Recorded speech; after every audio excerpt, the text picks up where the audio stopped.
So what happens when a meme, like a full-blown cultural phenomenon, decides to, I don't know, put on a suit and get a real job? Well, that's exactly what we're diving into today. It's this really wild, unprecedented story about how Dogecoin, yeah, the internet's favorite meme coin, is actually getting a proper corporate structure. Okay, to really get why this is such a big deal, you have to start with this number right here, $31 billion. That's the market cap of Dogecoin. I mean, think about that. That's bigger than tons of huge established companies you know, companies you probably use every day. It's just a mind-boggling number built on basically nothing but vibes, community, and culture. But, and this is a huge but, here's the catch. Zero. Zilch. Nada. That is the actual, real-world corporate revenue of Dogecoin. So you've got this $31 billion thing that makes no money. No cash flow, no profits, no dividends. Just vibes. And right there, that's the paradox, isn't it? That's the core problem that has kept any serious investor from touching this stuff. So that just begs the question, right? How in the world do you invest in something that's clearly a powerful cultural movement without just, gambling? Without just playing the greater fool game, hoping someone else comes along and buys your tokens for more? For the longest time, the answer was simple. You couldn't. Well, that might be changing. All right, here's our game plan. We'll kick things off with that meme coin paradox. Then look at this idea of a corporation for Dogecoin, lay out the bull case, talk about the big risks, and then finish with the final takeaway. Let's get into it. Okay, first up, the meme coin paradox.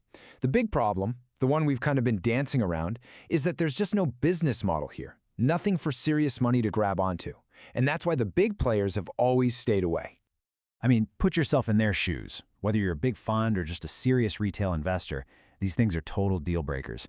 You've got to mess around with complex crypto wallets, you're constantly worried about getting hacked, and the volatility is just insane. With no actual cash flow to base a valuation on, it's just a casino, a complete non-starter. But what if you could sidestep all that junk? What if there was a different way in? This is where we get to the proposed solution, and it's something that could really change the whole game.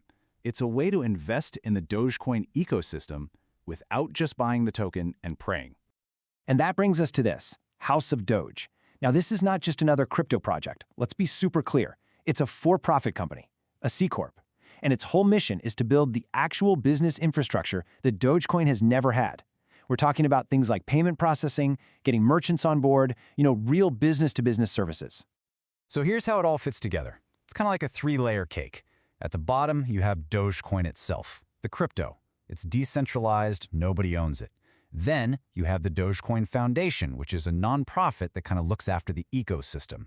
And now you have this new third layer, House of Doge, the for-profit company that's designed to go out and actually make money. This quote from the source really nails it. Just imagine for a second, what if Bitcoin had a publicly traded company? A company you could buy stock in, and their entire job was to push for Bitcoin adoption and take a slice of all the economic activity they create. Well, that's exactly what House of Doge is trying to be for the whole Dogecoin world.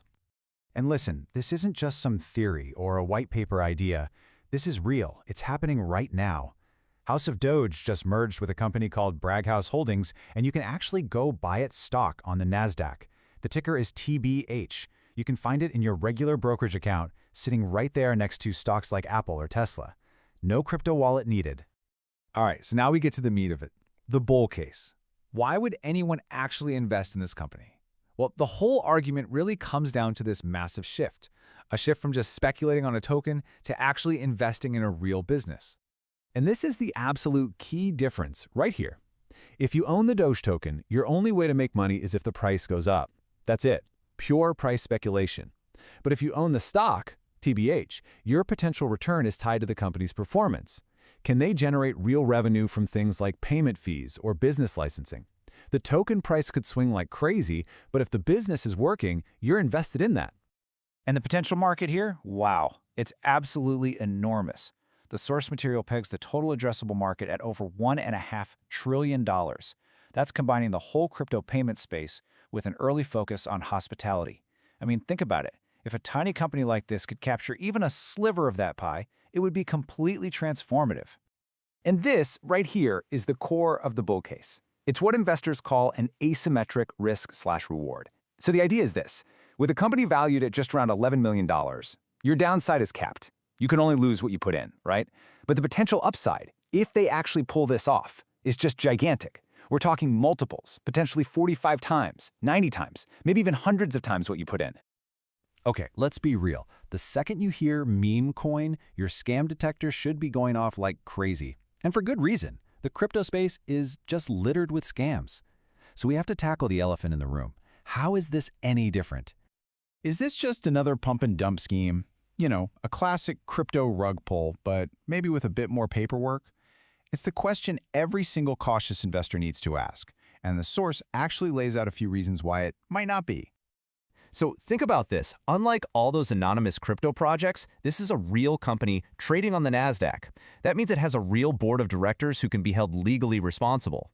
It means they have to file public financial reports with the SEC, they have to follow all the NASDAQ rules, and, this is a big one, they have an official stamp of approval from the Dogecoin Foundation. There's actual accountability here, which is so rare in crypto. All right, let's bring it all home. What's the final takeaway? Look, it is absolutely crucial to understand that this is a super high-risk, speculative bet. This is not for everyone, not even close. And you really need to figure out if this is something you should even be looking at. This pretty much says it all. This idea might be for you if you're a believer in crypto adoption, but you hate the idea of pure speculation. And this is the most important part. You're playing with money you can afford to lose, like 100% of it. On the other hand, this is definitely not for you if you need stable investments or if you can't handle extreme gut-wrenching volatility. If that's you, stay far, far away. And this really boils the whole thing down. It's a bet on crypto growing up, but made through a regular stock. And the whole play is that huge gap between the tiny $11 million company and the massive $31 billion community it's trying to build for. So I'll just leave you with this final thought. Forget Dogecoin for a second. Could this be a new model for the future? A way to finally connect these huge, passionate online communities with the real financial world? Is putting a corporate structure on top of digital culture the key to unlocking all that crazy, untapped value? You know, that's the bigger, more fascinating question that this whole experiment really makes you think about.